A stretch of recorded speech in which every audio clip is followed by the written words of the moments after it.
En el instante en que pronuncié esas palabras, la habitación quedó en completo silencio. No el silencio educado e incómodo que se produce cuando alguien cuenta un mal chiste. No la pausa extraña antes de que la gente encuentre un tema más seguro del que hablar. Este era el tipo de silencio que ocurre cuando una sala llena de gente, de repente, se da cuenta de que ha estado observando a la persona equivocada todo el tiempo. 200 personas, en un salón de baile alquilado en el Fairmont Chicago Millennium Park. Candelabros de cristal que arrojaban una luz dorada sobre techos de casi 4 metros. Barra libre, canapés servidos por un catering, un cuarteto de jazz en la esquina tocando algo festivo que, en realidad, nadie estaba escuchando. El tipo de fiesta de Navidad corporativa que existe para recordar a todos cuál era su lugar en la jerarquía. Y yo estaba en lo más bajo de ella. O al menos, eso es lo que todos pensaban. Mi nombre es Lawson Briggs. Tengo 46 años. Durante los últimos 3 años, he sido el socio más discreto de Meridian Peak Capital, una firma de capital privado con sede en el West Loop de Chicago. No hacemos publicidad, no emitimos comunicados de prensa, no aparecemos en Forbes, a menos que estemos haciendo algo muy intencional. Las empresas que respaldamos se convierten en nombres conocidos por todos. Nosotros permanecemos invisibles. Razón por la cual, cuando entré en esa fiesta de Navidad como el acompañante de mi esposa Claudine, sosteniendo un vaso de agua con gas y vistiendo un traje que tenía desde hacía 4 años, parecía exactamente lo que todos asumían que era. Nadie en particular. Antes de contarles lo que sucedió después, antes de decirles lo que le dije a ese CEO y por qué el color abandonó su rostro en el segundo en que las palabras salieron de mi boca, necesito llevarlos de vuelta al principio. Porque lo que pasó esa noche en el Fairmont no comenzó con una fiesta de Navidad. Comenzó con un matrimonio que se había estado desmoronando silenciosamente durante 2 años. Y comenzó con un hombre llamado Derek Callewa. Si alguna vez has estado con alguien mientras se está convirtiendo en otra persona, conoces la sensación de la que hablo. No sucede de golpe. No es un solo momento que puedas señalar y decir, ahí es cuando todo cambió. Es una lenta acumulación de pequeñas cosas, una risa diferente, un nuevo grupo de amigos que nunca has conocido, una energía que ya no te pertenece. Claudine y yo nos conocimos hace 11 años en una cena de recaudación de fondos para la Chicago Architecture Foundation. Ella era analista financiera en una consultora boutique. Aguda y divertida, el tipo de mujer que podía mantener 3 conversaciones a la vez y hacer que cada persona sintiera que era la única con la que hablaba. Yo llevaba 3 años construyendo lo que finalmente se convertiría en mi sociedad en Meridian Peak. Todavía funcionando con 7 horas de sueño a la semana y suficiente ambición como para alimentar una pequeña ciudad. Nos casamos en la primavera de hace 7 años, una ceremonia en una iglesia restaurada en la zona norte con 140 invitados y una recepción en una azotea con vistas al lago Michigan. Pasamos la luna de miel en Portugal. Pasamos 2 semanas comiendo pescado a la parrilla, bebiendo vino blanco y hablando de la vida que íbamos a construir juntos. Durante los primeros 4 años, construimos exactamente eso. Claudine pasó de la consultoría al desarrollo corporativo, y finalmente, consiguió un puesto de directora de alianzas estratégicas en Callewa Group, una empresa mediana de medios y tecnología fundada por su CEO y accionista mayoritario, Derek Callewa. La firma tenía oficinas en el piso 38 del 150 North Riverside, justo sobre el río Chicago, el tipo de dirección que habla por ti. Y Derek Callewa sabía cómo hablar. Lo conocí exactamente 2 veces antes de la fiesta de Navidad. Una vez en una cena de la empresa a la que Claudine me llevó, y otra en un evento en una azotea para una organización sin ánimo de lucro que ambos apoyaban. Ambas veces, me estrechó la mano, dijo algo pulcro e intrascendente, y pasó a hablar con alguien más importante. Era el tipo de hombre que clasificaba a las personas en los primeros 10 segundos de conocerlas. Había visto a gente como él cientos de veces en salas de negociación, juntas directivas y reuniones de presentación por todo Chicago. Hombres que habían construido algo real, pero que habían empezado a confundir su cuenta bancaria con su carácter. Tenía 51 años, recién divorciado, pelo plateado, y poseía la soltura ensayada de alguien que, en su memoria reciente, nunca se había sentido como la persona menos poderosa de la sala. Se equivocaba, por supuesto. Simplemente, nunca me había conocido en el contexto adecuado. Los cambios en Claudine comenzaron hace unos 2 años. Al principio, no fue algo dramático. Horas más largas en la oficina, conferencias que parecían multiplicarse, un nuevo lenguaje que se filtraba en su vocabulario. Frases y referencias que no reconocía, conectadas a personas que no conocía. Empezó a hacer más ejercicio. No las carreras casuales por la tarde que solíamos hacer juntos por el sendero del lago, sino sesiones matutinas en un gimnasio cerca de su oficina, el tipo de lugar que cobra más al mes que la cuota del coche de la mayoría de la gente. Me di cuenta. Mi negocio consiste en darme cuenta de las cosas. La diligencia de vida no es solo una habilidad profesional. Es una forma de ver el mundo. Pero no la confronté. Todavía no. Observé, catalogué, y seguí haciendo lo que siempre hago, que es construir la imagen más completa posible antes de hacer cualquier movimiento. Lo que construí durante esos 2 años no era una imagen que quisiera ver. Mensajes de texto tardíos que respondía en el baño. Una segunda cuenta de correo electrónico en una tableta que ella creía que yo desconocía. Un viaje de negocios a Nueva York en septiembre que duró 4 días, cuando la conferencia a la que decía asistir duraba día y medio. La forma en que empezó a describir a Derek Callewa, no como su jefe, sino como su mentor, su visionario, la persona que realmente entendía sus ambiciones. No soy un hombre que tome decisiones basándose en las emociones. Nunca lo he sido. En mi línea de trabajo, no es un lujo que puedas permitirte. Aprendes a ser paciente. Aprendes a esperar el momento en que toda la información está reunida y la imagen es clara, y entonces, actúas con precisión. Para diciembre, mi imagen era clara. Y entonces llegó la invitación a la fiesta de Navidad. Claudine me la entregó un martes por la mañana. De manera casual, sin levantar la vista de su portátil. Derek organiza la fiesta anual de Navidad en el Fairmont. El viernes por la noche. Deberías venir. Miré la tarjeta con relieve. Gala anual de Navidad de Callewa Group. 19 de diciembre. Fairmont Chicago Millennium Park. Etiqueta opcional. Estaré allí, dije. Entonces levantó la vista, brevemente, algo cruzó su rostro que no pude leer del todo. Sorpresa, quizás. O algo más parecido a un error de cálculo. Genial, dijo, y volvió a su portátil. Pasé los 2 días entre ese martes por la mañana y el viernes por la noche haciendo lo que realmente me pagan por hacer. Aquí hay algo que nadie te cuenta sobre el capital privado.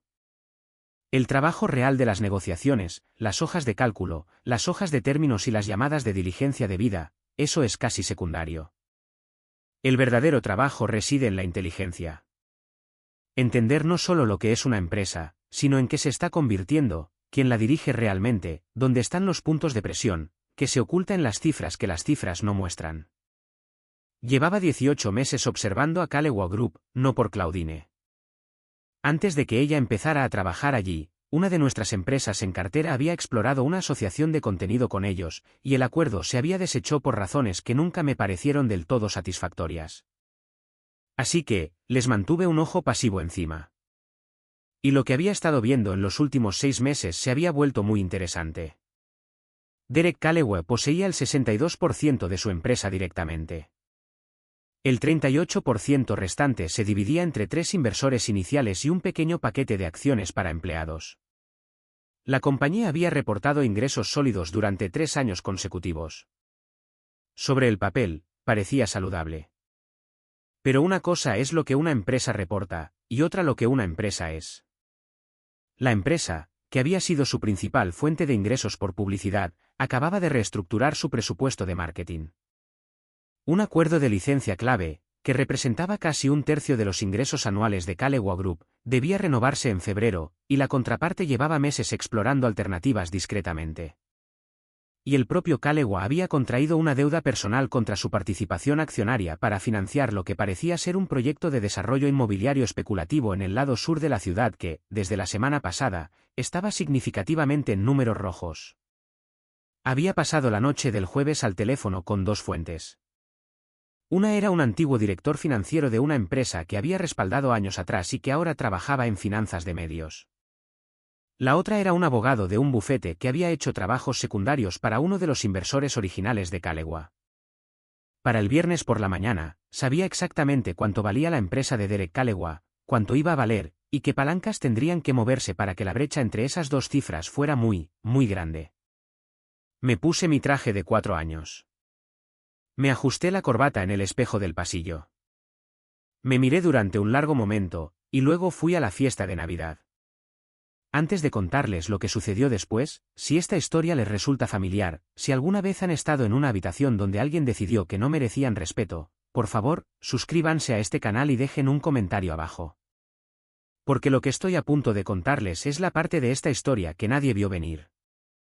Ni Claudine, ni Derek Callewa, y honestamente, ni siquiera yo. El gran salón del Fairmont, la noche del 19 de diciembre, se veía exactamente como lo que era. Un intento muy caro de hacer que una obligación corporativa pareciera una celebración. Manteles de lino blanco, centros de mesa hechos de ramas escarchadas y rosas blancas. Un equipo de DJ en la esquina lejana reproduciendo suaves versiones instrumentales de canciones navideñas. Las mesas estaban asignadas por departamento, lo que significaba que la sala estaba organizada menos como una fiesta y más como un organigrama por el que se podía caminar. Claudine estaba preciosa, y quiero decirlo honestamente, sin amargura. Llevaba un vestido verde oscuro que no había visto antes, tacones que no reconocí, joyas que captaban la luz de una manera que sugería que eran nuevas. Se movía por esa sala con la soltura de alguien que pertenecía a ese lugar, saludando a sus colegas por su nombre, riendo en los momentos adecuados, tocando brazos y estableciendo conexiones, con la fluida precisión de alguien que había estado practicando esta versión de sí misma durante un tiempo. La seguí. Tomé una copa. Encontré un lugar cerca del borde de la sala desde donde podía verlo todo, y esperé. Soy muy bueno esperando. Derek Callewa llegó 40 minutos después, de la manera en que la gente como Derek Callewa siempre llega, 15 minutos después del momento óptimo, rodeado del séquito justo para marcar la entrada sin que pareciera que lo estaba intentando. Llevaba un traje negro perfectamente entallado con el cuello abierto, el tipo de informalidad estudiada que dice, tengo demasiado éxito como para molestarme con una corbata. Se movió por la sala con la eficiencia ensayada de alguien que había organizado esta fiesta 9 veces y sabía exactamente qué apretones de manos importaban. Lo observé. Observé a Claudine observándolo. Observé el momento en que él la vio al otro lado de la sala y la forma en que su expresión cambió a algo más cálido, más deliberado. Cruzó hacia ella. Se abrazaron con la familiaridad de personas que lo habían hecho muchas veces antes. Yo observaba desde mi lugar cerca de la ventana, copa en mano, rostro neutral. Entonces me vio. Pude ver el cálculo ocurrir en tiempo real, la evaluación rápida, la categorización. Se inclinó y le dijo algo a Claudine, demasiado bajo para que yo lo oyera, y ella se rió. Una risa real, no la educada, el tipo de risa que solía dedicarme a mí.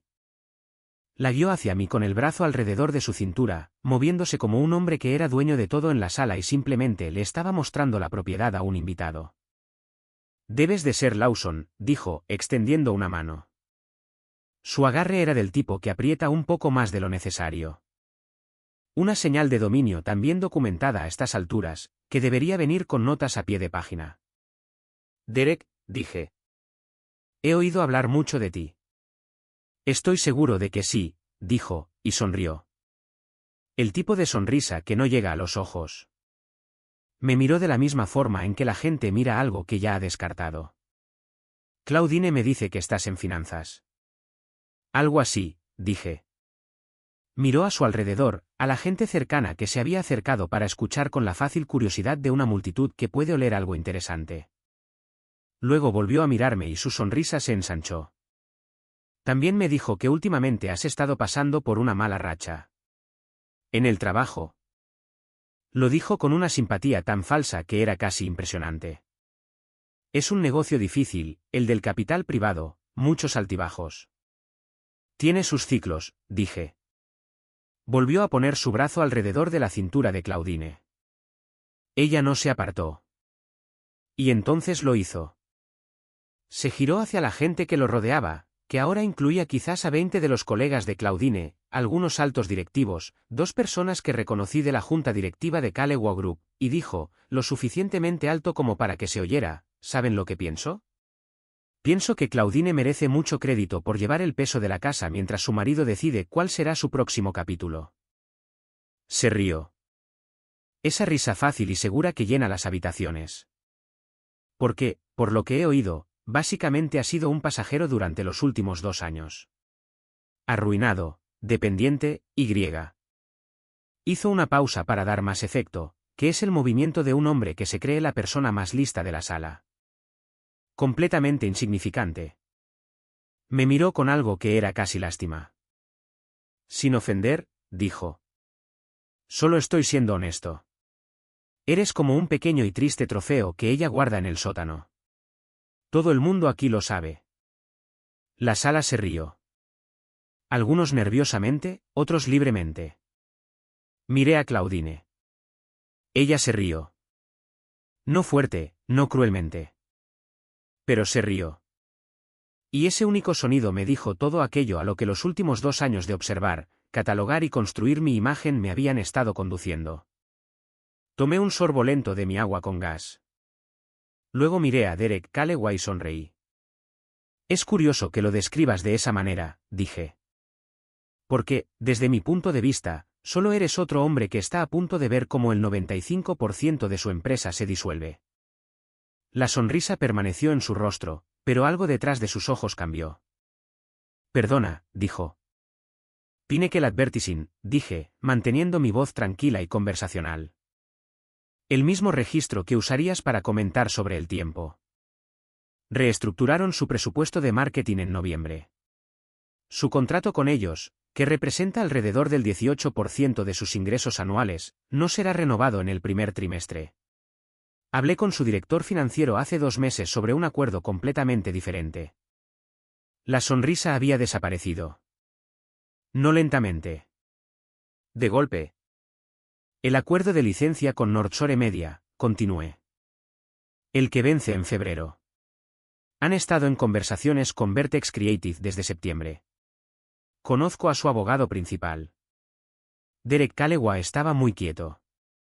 Y el desarrollo de Archer Street, dije, el proyecto residencial que financiaste apalancando tu participación accionaria. Los sobrecostes de construcción lo dejaron en números rojos por aproximadamente $1 millón desde la semana pasada. El banco que posee esa deuda envió un aviso de impago el 12 de diciembre. Hice una pausa. Conozco a alguien en su comité de préstamos comerciales. La habitación estaba tan silenciosa que podía oír al cuarteto de jazz en la esquina lejana, todavía tocando, completamente ajeno a todo. Así que, cuando hablas de lo que Claudine se merece, dije, yo pensaría con cuidado sobre quién en esta sala es realmente el pasajero. Porque en unos 60 días, Calloway Group va a necesitar una inyección de capital o un comprador, y la cifra que vas a escuchar de cada firma a la que llames va a ser un porcentaje muy incómodo de lo que crees que vale tu empresa. Dejé mi bebida en la mesa más cercana. Fue un placer conocerte como es debido, dije, y salí del salón de baile. Tomé el ascensor hasta el vestíbulo y salí a East Monroe Street. El aire de diciembre que venía del lago Michigan era lo suficientemente agudo como para picar, y me quedé en la acera unos minutos, simplemente respirando, viendo las luces de la ciudad reflejarse en el hielo que había comenzado a formarse en los bordes de la pista de patinaje de Millennium Park. Mi teléfono vibró en 3 minutos, un número que no reconocí. Contesté. Señor Briggs. La voz era cuidadosa, mesurada. Mi nombre es Paul Rector. Soy el asesor legal general de Calloway Group. Lamento contactarle esta noche. Conseguí su número a través de un contacto mutuo. Entiendo que usted y Derek tuvieron un intercambio esta noche en el evento de Navidad. Así es, dije. Le gustaría saber si estaría dispuesto a reunirse a principios de la próxima semana. Lo pensé por un momento. Dígale que el martes, dije. Nuestra oficina está en Adam Street, a las 9 de la mañana. Me aseguraré de que esté allí, dijo Paul Rector. Colgué y me quedé allí, en el frío, un rato más. Lo que necesito decirles ahora es algo que nunca he dicho en voz alta a nadie más que a mi hermano, que dirige una empresa de construcción comercial en Oak Park y es la persona más honesta que conozco. Y necesito decirlo porque creo que es la parte de esta historia que realmente importa.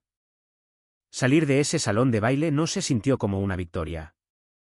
Quiero que entiendan eso. Las películas te dirían que en ese momento suena una señal musical, una especie de crescendo que te dice que el héroe acaba de recuperar algo.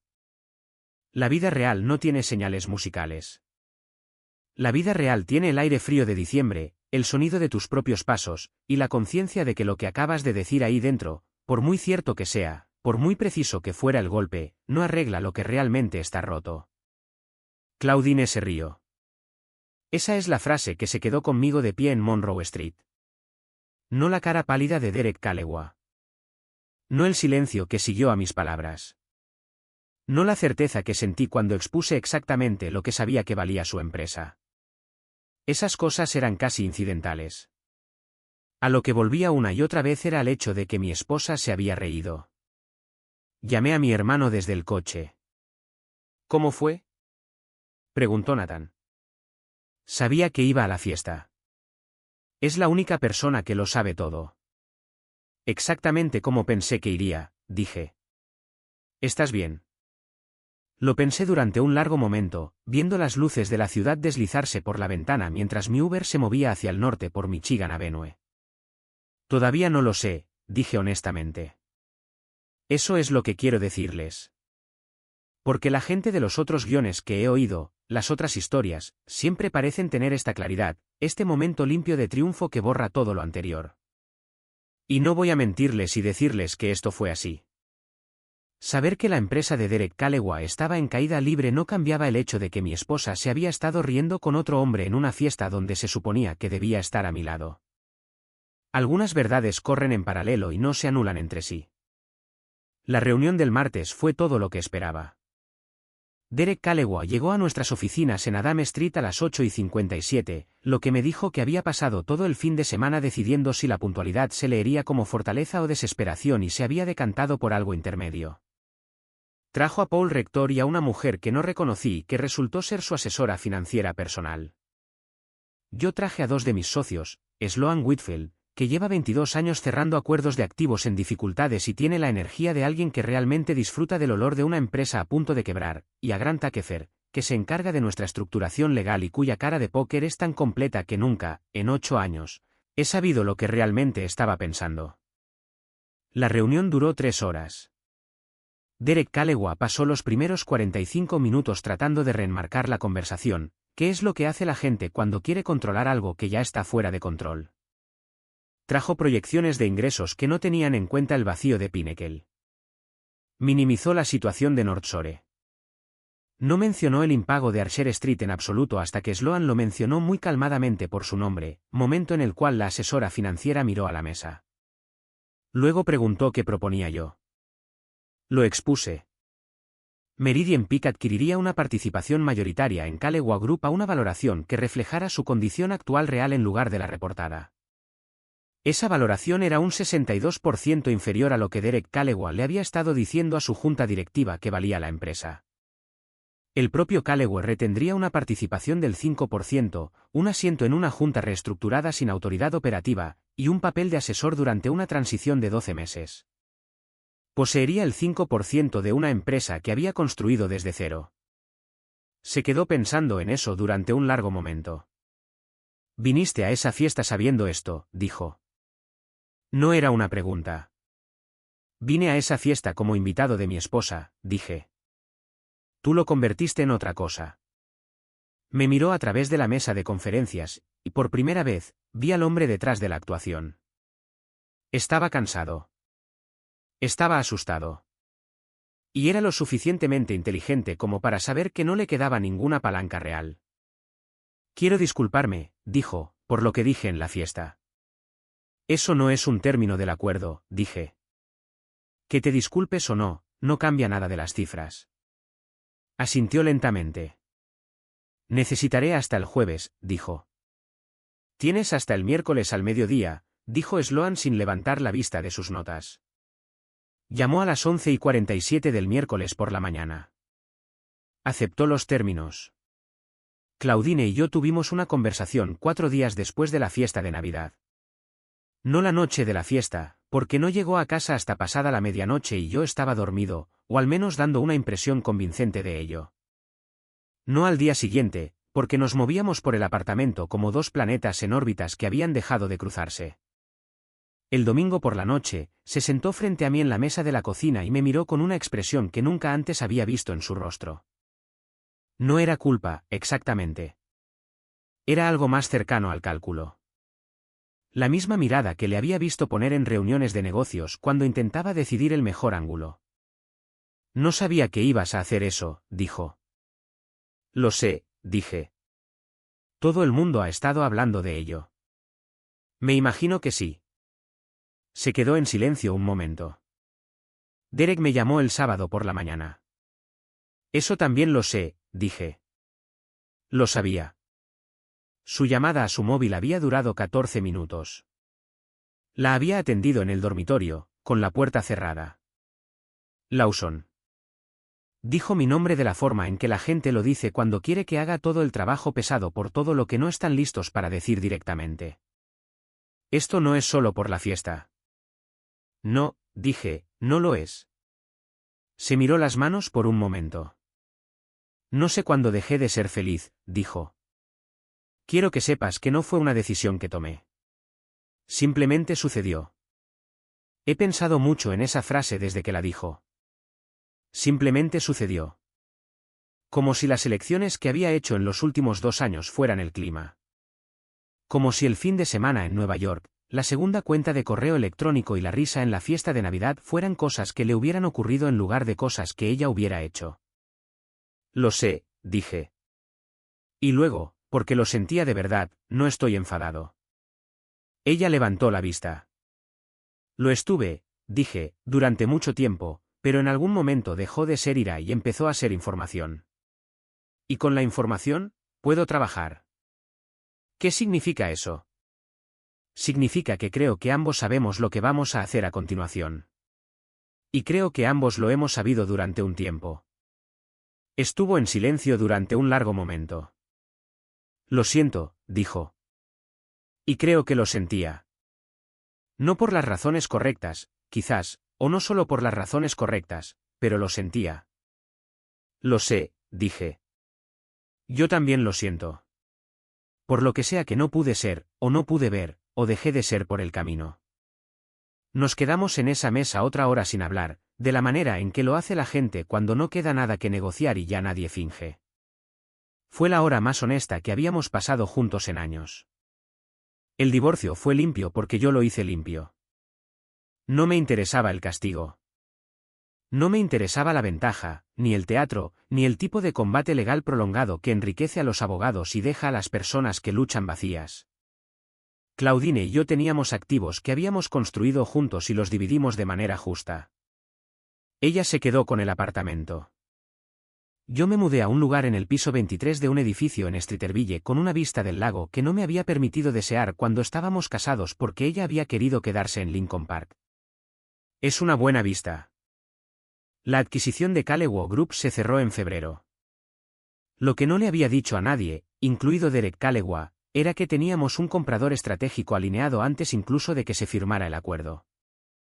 Una compañía de medios más grande que llevaba 2 años rondando la biblioteca de contenidos de Calewa, pero no podía soportar la valoración en la que Derrick había estado insistiendo. Con nosotros controlando la posición, el acuerdo se cerró rápido y limpio. El comprador pagó una cifra que, después de toda la reestructuración, devolvió nuestro costo de adquisición casi por completo y dejó una participación residual que valía considerablemente más que el 5% de Derrick cuando lo compramos. Él hizo las cuentas finalmente. Me llamó en marzo. Ganaste dinero con mi empresa, dijo. Normalmente lo hacemos, respondí.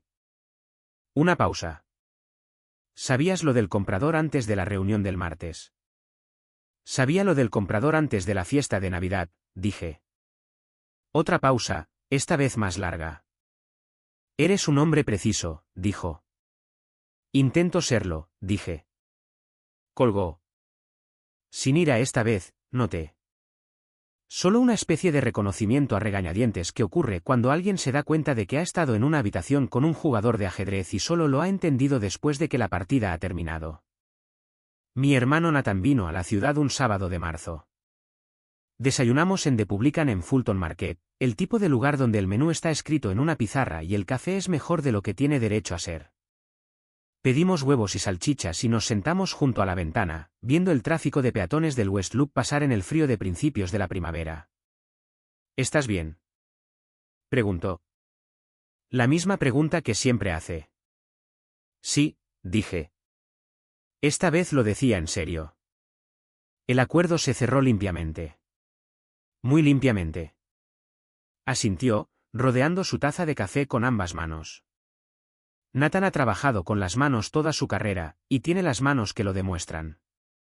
Anchas y callosas, llevando permanentemente la evidencia de su trabajo real. Me miró a través de la mesa con la particular mirada de un hermano mayor que te ha estado observando toda tu vida. ¿Sabes en qué no dejaba de pensar?, dijo. Cuando me contaste lo que ese tipo dijo en la fiesta. Todo eso de arruinado, dependiente, insignificante. ¿Qué? No dejaba de pensar en papá. Sonrió, una pequeña sonrisa.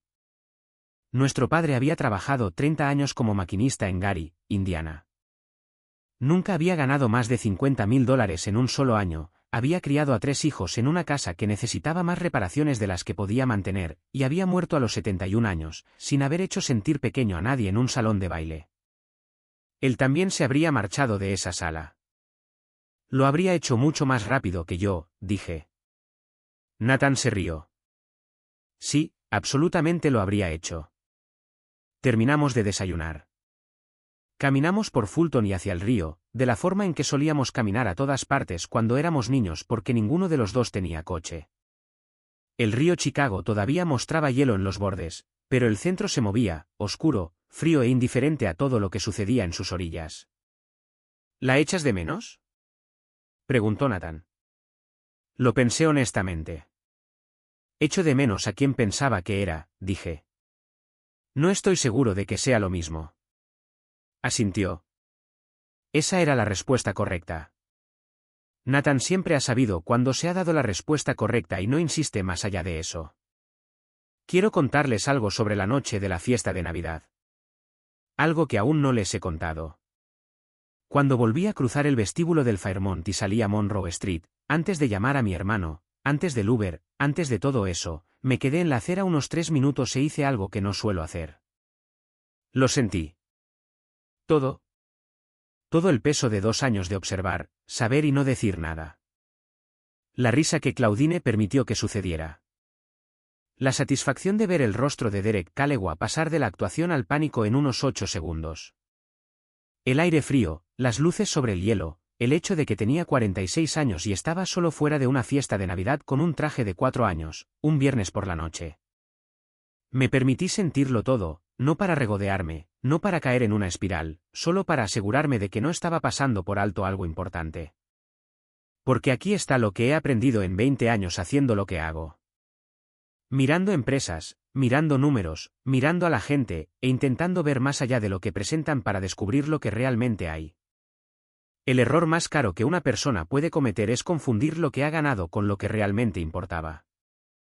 Gané en esa sala, en un sentido muy real y práctico. Sabía algo que Derek Callewa no sabía que yo sabía. Y lo usé con precisión en el momento exacto en que él asumió que tenía todo el poder. Eso es real. No pretendo lo contrario. Pero también perdí algo en esa sala. No ante Derek Callewa. No ante Claudine. Ya lo había perdido mucho antes de esa noche. Probablemente. Había perdido el matrimonio que pensé que tenía.